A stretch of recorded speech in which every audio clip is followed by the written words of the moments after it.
Why pay Ferrari money for a rusty muscle car shell when you could snag a forgotten classic for the price of a used minivan?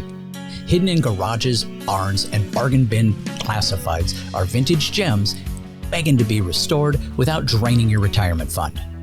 These undervalued underdogs may not headline auctions, but they'll turn heads, spark conversations, and keep your wallet mostly intact. Ready to meet 6 classics that prove fun doesn't have to cost a fortune? Let's count down 6 of the best bargains in vintage metal on today's episode of Horsepower Nation. First, the things we all need to know. This list of undervalued classics wasn't pulled from midair or from a fantasy world where everybody can afford $1 million Hemi Cuda. Instead, it was cobbled together from auction results, classifieds, and the kind of late-night browsing where you convince yourself a $5,000 easy project is a really good idea. The cars here all share 3 traits. They're cheap by classic standards, relatively easy to restore without selling an organ, and criminally ignored by the collector crowd. In other words, they're the cars you can actually buy, fix, and drive without taking out a second mortgage. Sure, they may not get Pebble Beach invitations, but they will get nods at local cruise nights. And isn't that the whole point anyway? Everybody got that? Good. Number 6. The 1978 to 1983 Dodge Magnum XE. Remember the Dodge Magnum? No, not the 2000 station wagon version that looked like a muscle car that went suburban and a little wimpy. We're talking about the late 70s personal luxury coupe, basically Dodge's attempt to give the Charger a velvet leisure suit. The Magnum XE had hidden headlights, plenty of chrome, and enough personal luxury swagger to qualify for its own lounge act. Why is it undervalued? Because most collectors still think of it as the awkward cousin of the Charger and the Challenger. That's good news for bargain hunters. You can snag Project Magnums for under $8,000, and even nice examples stay below $20,000. Considering how much Mopars usually go for, that's practically thrift shopping. Restoration is not too painful either. Parts from other Dodge B-bodies are plentiful, and the engines are typically Chrysler small blocks or big blocks.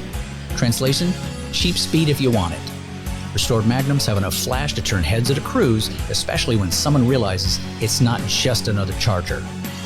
Sure, it'll never bring in Hemi money, but it will bring smiles, and that's worth more than bragging about your mortgage-sized car loan. Number 5. 1964 to 1966 Ford Thunderbird. The mid-60s Thunderbird was Ford's idea of a personal luxury rocket ship. Sleek lines, stacked headlights, jet-age interiors. It looked like it belonged in a Frank Sinatra music video. Yet, despite all the style, these birds still fly under the collector radar. Why? Because they aren't muscle cars in the traditional sense. They're big, they're heavy, and more about cruising than a quarter-mile sprint. That means the demand is soft, the prices are shockingly reasonable. Projects can be found for the $5,000 to $7,000, and even nicely restored coupes rarely top $25,000. Compare that to Mustangs of the same era, and you'll wonder why people haven't caught on yet. Parts are plentiful too. Ford makes a ton of them, and reproduction trim pieces are widely available. The interiors can be a little pricey to restore thanks to all the chrome and space-age touches, but that's part of the charm. Thunderbird offers all the style of a Lincoln Continental coupe, but at that, did somebody misprint the auction sheet type prices? Buy one before people realize these giant rolling couches are V8s are basically cool again. Number 4. The 1970 to 1974 AMC Hornet. AMC often gets overlooked in muscle car conversations, but the Hornet is underdog bargain waiting for its day. It's compact, simple, and came in everything from sensible sedans to funky hatchbacks. James Bond even drove one, though it was airborne in The Man with the Golden Gun. These cars are cheap because AMC doesn't have the brand loyalty that Ford, GM, or Mopar does. Projects often go for under $5,000, and restored Hornets can still be had for less than $15,000. That's not a typo. You can get a fully restored classic car for less than a year of college tuition. Restoring one? Pretty straightforward. The engines were AMC's own inline 6s and V8s, which are durable and surprisingly cheap to rebuild. Body parts can be trickier to source because AMC is long gone, but the community of AMC fans is small, enthusiastic, and oddly helpful. Best part? Nobody expects you to show up at a car show in an AMC Hornet. That alone guarantees attention, Bonus points if you can recreate the Bond stunt with a makeshift ramp, though your insurance company may object. Number 3, 1968 to 1972 Chevy Nova, the non-SS. Now, when people hear Chevy Nova, they immediately think of the super sport models with the big block V8s. Those are pricey and out of your league. But the plain Jane Novas, 6-cylinder models or V8s without SS badges, are still shockingly affordable. Why so cheap? Because collectors snub them. The logic goes, if it doesn't have the SS badge, it's a grocery getter. That's great for you. Solid project Novas can be found for under $10,000, and even clean drivers often stay under $20,000. Considering it's basically a Camaro in a different suit, that's a steal. Restoration is easy. Chevy made millions of them, and aftermarket support is massive. Engines, suspension, interior kits, you name it, it's available.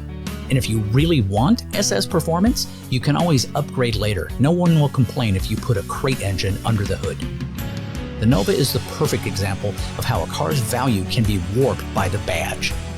While everyone else chases Camaros and Chevelles, you can roll up in a sleeper Nova that costs a fraction of the price but gets just as many thumbs up.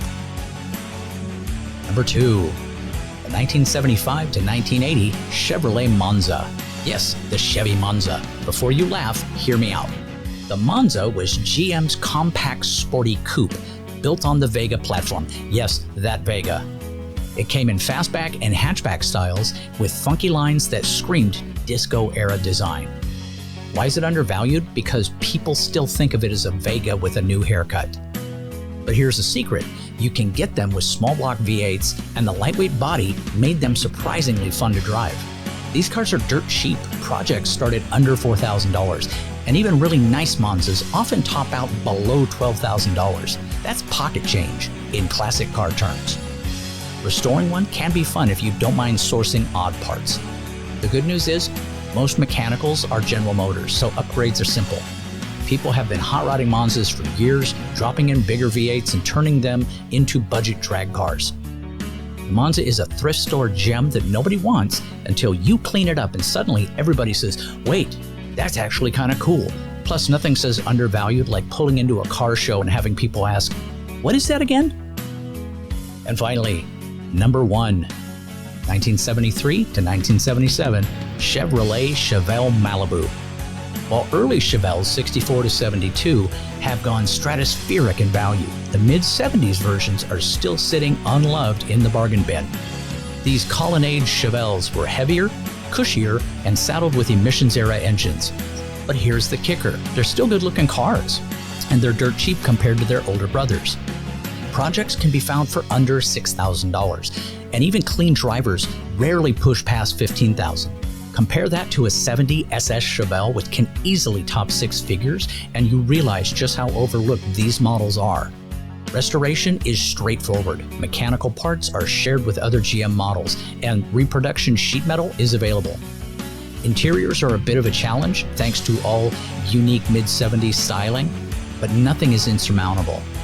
With a modern crate motor and suspension upgrades, these cars can become serious street machines while still costing less than the down payment of a new pickup. The Colonnade Chevelle may never be the star of a Barrett-Jackson auction, but it's the definition of undervalued potential. Buy one cheap, build it right, and you'll have muscle car look without muscle car prices.